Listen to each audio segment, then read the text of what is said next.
Eu acho que se o Bolsonaro tivesse calado, a gente teria muito menos problema hoje no Brasil. Né? O problema das pessoas que querem discutir política e não conhecem, não entendem do que estão falando, é que elas vão falar coisas que são clichês. E hoje em dia não cabe mais clichê, cara. A internet não permite, embora o clichê ele passe muito rápido, mas se você pega uma pessoa que minimamente tem um embasamento, no ao vivo vai cair ladeira abaixo. Claro. Você acha que que o Brasil toleraria mais uma eleição sem o Bolsonaro aparecer no debate, assim? Você acha que... Olha, porque é meio surreal, né? Imagina, né? Assim, a vitória ter sido ainda assim... realmente existia muito ódio, realmente. As pessoas queriam mesmo a mudança e acabaram indo pra ele, porque ele nem apareceu nos debates, né? Isso é meio surreal, assim, né, cara?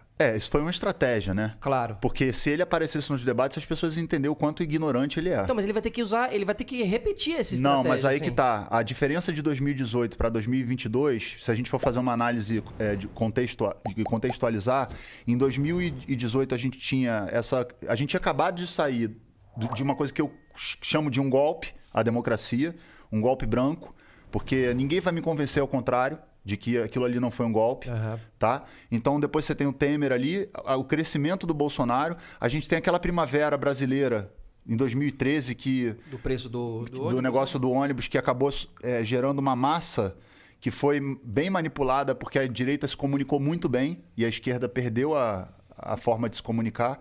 Isso foi uma crítica, é uma crítica que eu fiz e faço. Acho que a direita também tem umas facilidades em relação à forma como aborda determinados temas, porque não precisa de muita profundidade.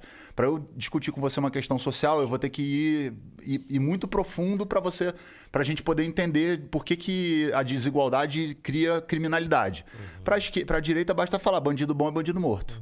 Então é muito mais complexo você atingir as pessoas com a profundidade que demanda para debater um assunto que para eles é só falar um meme que acabou.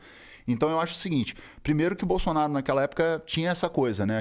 Ele não precisou ir ao debate. E se ele fosse ao debate, ele ia perder a eleição, porque ele não tem preparo nenhum. A gente vê pelas declarações dele que ele é uma pessoa extremamente ignorante. Ainda mais quando confrontado, né? Exatamente. Não há maturidade. Imagina, o Bolsonaro não consegue debater com ninguém, cara. Não estou falando nem de um debate de alto nível, estou falando de qualquer pessoa que tenha minimamente um conhecimento, engole o Bolsonaro em qualquer debate. Ele é um cara que vai puxar arma, vai falar de... Vai xingar, vai ofender e tal. Então eu acho que assim, o contexto do Bolsonaro agora, para 2022, ele é bastante delicado. Primeiro, porque a gente passou por uma pandemia. Estamos passando. E a forma como ele conduziu isso foi uma tragédia. Então vai ser difícil ele conseguir se livrar dessa tragédia, porque a gente está falando de vidas que poderiam ter sido poupadas, e de vacinas, e de medicina, de conhecimento. Segundo, que o Bolsonaro entrou com uma agenda que os liberais defenderam por conta do Paulo Guedes, que teoricamente seria o voto do liberal que falou, não, eu vou votar no Bolsonaro porque o Paulo Guedes tem uma agenda que me interessa. Essa era a justificativa que um liberal estava usando para poder se aproximar do Bolsonaro. E durante esse período todo, o Paulo Guedes não conseguiu fazer absolutamente nada. Efetivamente, Paulo Guedes não fez nada da agenda liberal que os liberais, né? Tanto que os liberais de verdade já se afastaram há muito tempo do Bolsonaro. Só ficou a galera que se identifica com o ódio.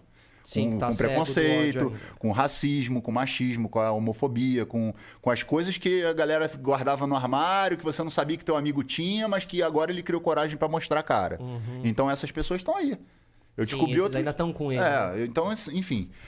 E aí, acho que em 2022... Você descobriu... Essa não vou deixar eu descobri uma pessoa muito próxima, né? Que era uma pessoa que trabalhou com detonautas durante um período, que o cara, meu irmão, outro dia eu estava apoiando a motociata. Eu mandei uma mensagem no Instagram do cara e mandei ele tomar no cu. Falei, eu não quero... Meu irmão, se tu me encontrar na rua, não cruza, não fala comigo. Porque para mim isso é um absurdo, é um escárnio com as pessoas. Com todo mundo que está passando por isso que está acontecendo, e o cara ir numa motociata para fazer apoio para um genocida. Entende? Ele esteve na... Esteve.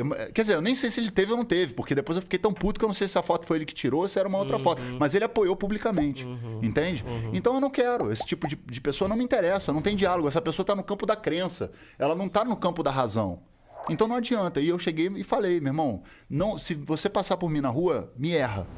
E foi uma pessoa que trabalhou comigo. Entende? Que eu não sabia que tinha esse perfil. Entende? Então, assim, é muito contraditório até. Entende? Agora, o que acontece é que em 2022 ainda tem o fato de que a gente está saindo com a economia estraçalhada, né, por conta da pandemia. Sim. E por causa dessa coisa que foi colocada aqui, não é uma coisa real, de, vamos proteger a economia para salvar e vamos administrar. Você tem que proteger a economia e salvar a vida. Não é relativizar uma coisa e a outra. Né? Porque a gente nem salvou a economia e nem salvou vida. Total. Então, assim, e tem os debates. Então, assim, se o Bolsonaro tem um núcleo duro aí, de 20% das pessoas que são os que apoiam a intervenção, os negacionistas, terraplanistas, toda essa galera aí que, enfim, que brotou, que a gente sabe que saiu do armário... Dá uns 20% isso aí? Acho que dá uns 20% de núcleo duro, que não é não é desprezível. Sim, não, 20%. É bastante gente. É bastante gente. É bastante gente. Só que, para conquistar essa outra galera, e é isso que é aí que a minha narrativa vem de encontro de, porra, não vamos cair nessa coisa do Lula contra o Bolsonaro, vamos eliminar o Bolsonaro no primeiro turno e achar um outro representante que seja de direita dentro do campo democrático, porque aí a direita pode, de fato, ir até a urna e falar, não, eu estou votando numa pessoa que está dentro do campo democrático com todos eu falando, né? Com todas as diferenças que eu posso ter com essa pessoa. Né? Então, assim, eu acho que essa seria a narrativa mais saudável para o país. Agora, o Bolsonaro, em 2022, ir para um debate... Ele vai debater com quem? Imagina o Ciro e o Bolsonaro debatendo. Mas isso vai ter que... Mano, você acha que ele vai inventar uma situação assim? Olha, eu não vou entrar em teoria de conspiração. No dia que o Bolsonaro recebeu a facada, eu vim publicamente com todas as discordâncias que eu tenho e fui publicamente e falei. Eu acho que isso aí não é uma coisa... Não é na facada que se resolve não vamos coisas, resolver, né? Isso. Claro. Dizem os analistas, muitos analistas, que obviamente a facada foi um fator que potencializou a candidatura do Bolsonaro e retirou ele dos debates principais. Então eu não vou entrar em teoria de conspiração. Quem quiser fazer teoria de conspiração vai para a internet lá e... Junta os pontos. Para mim, até que... Para mim, ele tomou a facada e pronto. Eu não vou aqui fazer conspiração. Mas aí uniu o útil ao agradável. Se no futuro tiver debate. Alguma coisa que prove que não foi, que aquilo ali foi uma farsa, ok. Aí eu vou falar, então me enganaram. Mas assim, em 2022 vai ter... Se ele fugir do debate de 2022, ele vai reforçar a teoria de que antes também ele fez aquilo para fugir. E acho que ele não tem competência nenhuma condição de debater com ninguém. Bom, teremos entretenimento, assim, porque se esse debate acontecer, entretenimento a gente vai ter, assim.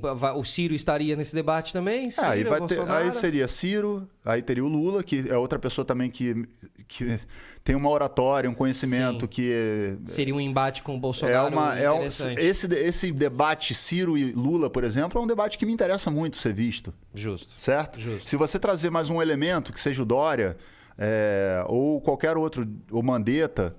Se bem que eu vi uma entrevista do Mandetta que me deixou bastante decepcionado. Achei que o Mandetta fosse mais profundo. Mas, enfim, ele pode se aprofundar um pouco mais até 2022. Não é minha opção, nunca foi. Mas, assim, estou falando dentro do campo democrático. Colocar pessoas para debaterem... Seria interessante, né? A gente tem que ver o projeto. Eu gostaria de ouvir. A gente tem que ver o projeto. Qual que é o projeto que o Mandetta tem para o Brasil? Isso. Qual é o projeto que o Dória tem para o Brasil? Qual é o projeto que o Ciro tem para o Brasil? Qual é o projeto que o Lula tem para o Brasil? E vamos analisar o projeto. Se a gente ficar nessa coisa do nome... do personalismo, a gente nunca vai sair do lugar. Do político de estimação. Né? Que foi uma crítica feita ao fanatismo, né? Claro. Porque a admiração... Eu tenho admiração por certas figuras políticas, eu acho saudável. Mas a minha admiração não me coloca um tapume na minha cabeça a ponto de eu baixar a cabeça e falar sim, senhor, para tudo. Então, a diferença do político de estimação, que é um termo que a direita cunhou, é que diz amém para tudo. Né? Então é o fanatismo, é o cara que, tipo, é fanático. Eu não gosto de nenhum fanatismo. Quando o cara fala para mim, eu sou um fanático pelo doutor, eu falo, então repensa. Claro. Porque eu não quero ninguém olhando para mim como se eu fosse o certo. Um Deus intocável. Exatamente. Né? O futebol, né, traz muito essas paixões, né? A política, o futebol, a religião, são temas que falam que a gente não debate porque são temas que